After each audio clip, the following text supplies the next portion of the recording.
오늘 라반과 야곱의 헤어지는 장면이 나옵니다.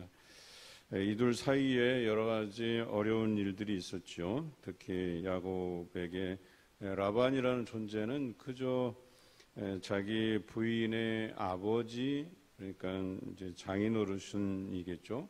장인에 대한 어떤 그 애틋한 감정보다는 자신의 품삯을 10번이나 속이면서까지 자신을 박대했던 존재라고 하는 거죠. 그래서 라반은 이제 떠나보낼 수 없는 그 상황이 된 것을 알고 이 야곱과 하나의 언약을 맺게 됩니다. 그 언약이라고 하는 것이 오늘 성경에 나오는데 그 언약을 맺은 곳이 여갈 사하두다 혹은 갈르엣 혹은 미스바라고 이렇게 되어 있죠. 증거의 무더기라는 뜻이에요. 근데 이것을 하나님 앞에 맹세하고 있어요. 왜 라반이 하나님 앞에 맹세했을까?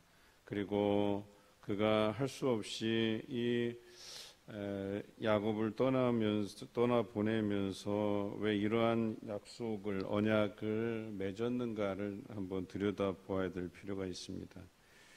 어찌 보면 라반은 야곱의 행함을 보고 하나님께서 야곱과 함께 하시는 것을 지속적으로 지켜봐 왔어요. 그래서 하나님이 야곱의 일거수일투족을 인도해 가시는 모습을 보게 되죠. 그러니까 그가 야곱을 해할 수 없다는 것을 이미 간파를 했어요. 그런데 반대로 야곱이 자신이 그동안 야곱을 괴롭혀 왔던, 그래서 품삯을 10번이나 속였던 것들에 앙심을 품고 자기 딸들을 박해할까 봐 두려움이 당연히 있겠죠.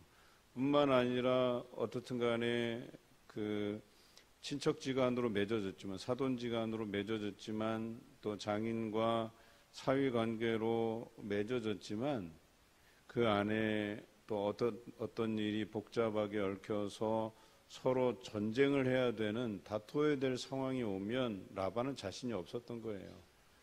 이미 하나님께서 야곱의 손을 들어주고 있기 때문에 품삯에서도 보듯이 알잖아요. 하나님께서 야곱에게 얼마나 강력하게 임하시는지를 보게 되었기 때문에 여기에서 뭔가 헤어질 때 그것에 대한 약속을 받고 싶은 마음이 있었던 것이죠. 두 가지 약속을 합니다. 첫째는 딸들에 대한 약속이에요. 그래서 박대하거나 혹은 다른 아내를 두지 말 것에 대해서 약속하라는 것이죠. 그래서 약속대로 지킵니다.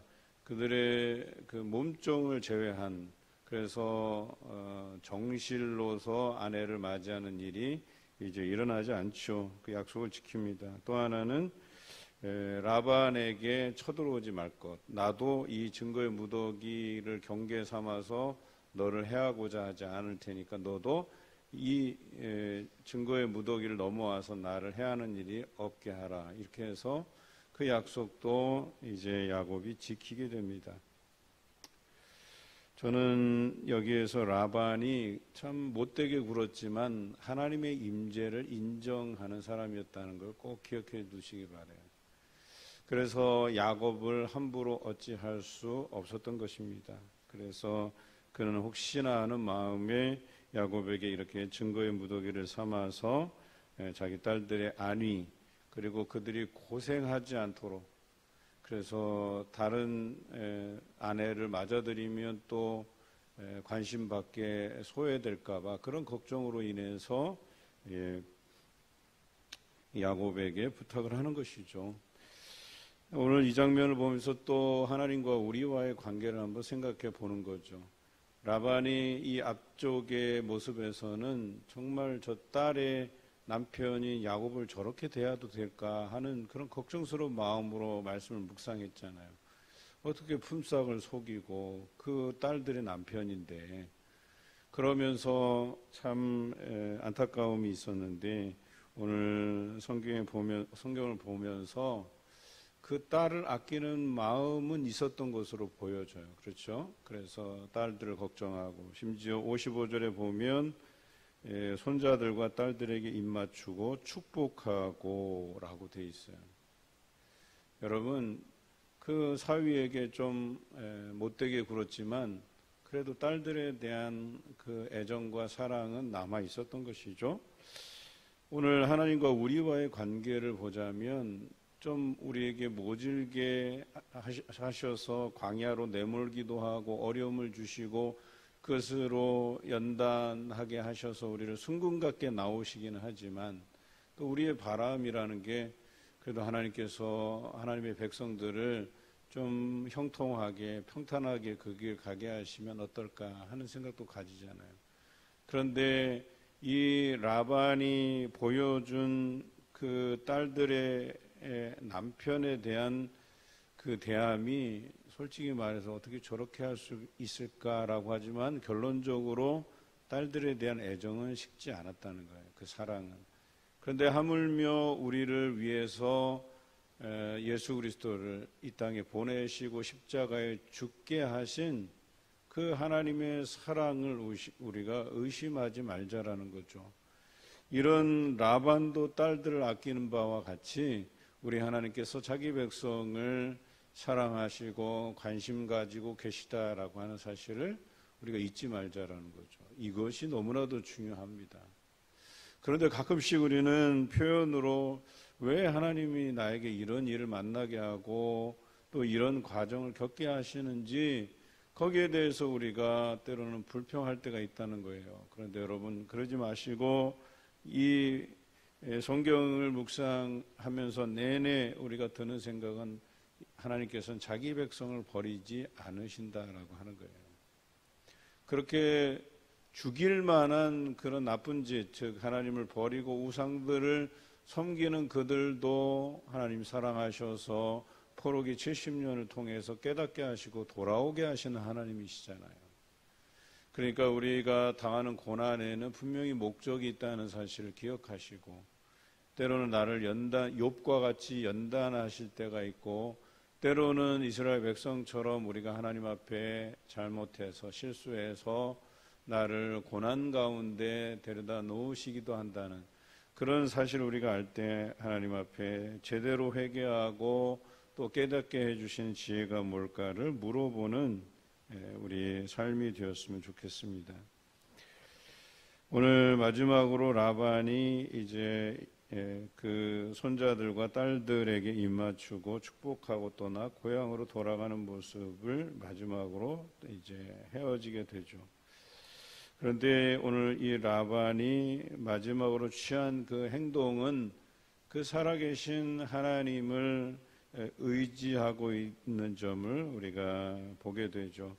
그가 때로는 자신의 이익대로 움직였다가 야곱에게 그렇게 모진 일들을 했지만 그래도 헤어지는 마당에 그들의 그 결말이 그 관계가 잘 이렇게 회복되고 그래서 서로가 서로를 위해서 축복하는 관계로 바뀌었다는 것을 우리가 보게 됩니다.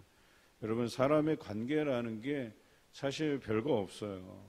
그리고 우리는 사람과의 관계를 이렇게 평화의 관계, 서로 축복하는 관계 이런 관계로 유지하는 것이 중요한 것이지 우리의 남은 앙금, 옳고 그름을 따져서 그것을 가지고 갈 필요가 뭐가 있겠어요.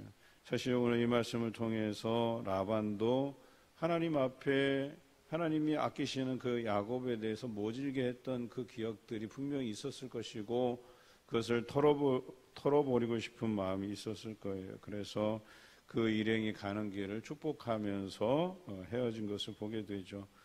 마찬가지로 우리 이 땅에서 짧은 인생을 살아가잖아요. 어떻게 보면 길 수도 있고 어떻게 보면 짧을 수도 있는데 그 짧은 인생을 살면서 왜 우리가 서로 앙금을 가지고 살아가야 되는가. 서운한 거 가지고 마음에 담고 있으면 여러분 그 스트레스로 어떻게 살아가요. 자기만 힘들어요. 서로 힘들어요. 서로 풀고 화해하고 축복하는 관계로 다시 정립해 가야 된다라고 하는 거죠. 여러분 안에서도 그런 관계들이 있어요. 불편한 관계들이 있고 심지어 가족 간의 불편함도 있고 또 친척 간의 또 불편함도 있고 여러분 다 해결하셔야 돼요. 심지어 성경에는 내가 형제에게 라가라고 바보라고 놀린 일이 있으면 예배 드리다가도 그것이 기억나거든 가서 화해하고 오라고 얘기하잖아요. 여러분 우리 안에 이 모든 불편한 관계들을 다 정리하시고 정말 내가 하나님 앞에 온전히 하나님과의 그 관계들을 거룩하게 유지하는 것도 여러분 시간이 모자랄 지경이에요. 그런데 그런 사람과의 관계 하나하나 다 신경 써가며 거기에서 복잡한 실타래처럼 얽힌 그런 관계로 갈 필요가 뭐 있겠어요. 그냥 훌훌 털어버리고 단순하게 나와 하나님과의 관계가 거룩한 관계로 유지되면 사람과의 관계에서도 문제될 것이 없어요. 서운하게 나한테 대한 것들도 다 털어버릴 수 있어요. 내가 그런 오해와 앙금이 있었던 것들도 하나님께서 풀어주실 거라는 것을 기억하시기 바라요. 적어도 저는 이런 수준까지는 여러분들이 하시면 좋겠어요. 도저히 용서할 수 없다 하더라도요, 적대감을 드러내지 마시고, 과거의 기억들을 내려놓으시고, 그래서 평소와 같이 대화하고 인사하고 환하게 웃고 그러면 얼마나 더 좋겠어요. 그래서 우리 인생에서 그런 앙금들이 다 내려놓아지고 관계가 회복되고 무엇보다도 그것으로 인해서 내가 하나님과의 관계가 떳떳해야 돼요. 그런 떳떳한 관계들을 이어나가시는 여러분 되시기를 주님의 이름으로 기원합니다.